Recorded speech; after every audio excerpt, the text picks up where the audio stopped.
¿Qué tal? Buenas noches. Hoy vamos a abrir un empaque, una caja de un autoescala, es un montacargas que recibí ayer día 28 de marzo. Vamos a ver.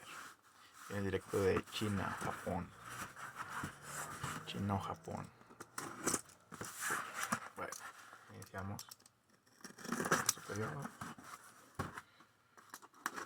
Lateral.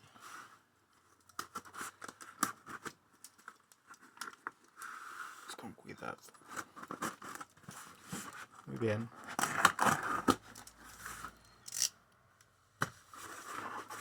Bien empacado como debe ser. Papel burbuja.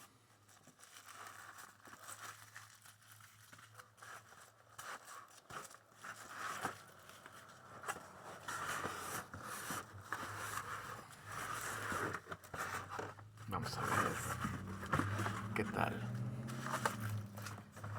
Es una lesión, juguete de lesión.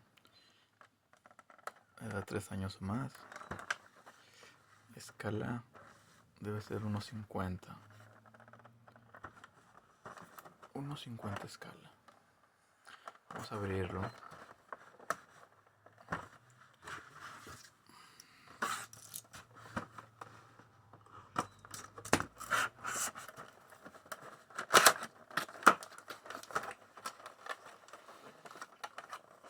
Trae una cajita simulando eh, la tarima, una caja, un cubo de madera.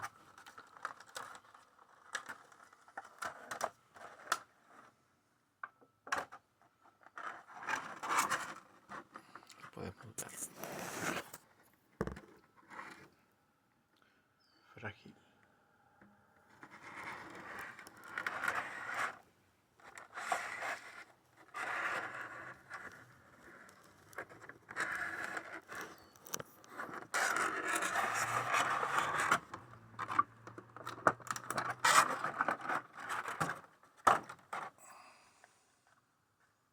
Este es de cartón. Muy bien. Este es el auto. El auto montacargas. La tarima.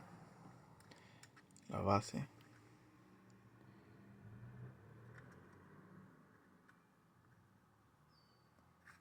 Se levanta.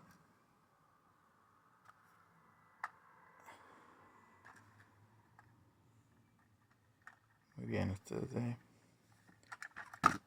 No, no es de cuerda. No es de cuerda, llantas funcionales. Giran. Ok. Sería todo por hoy. Y... gracias.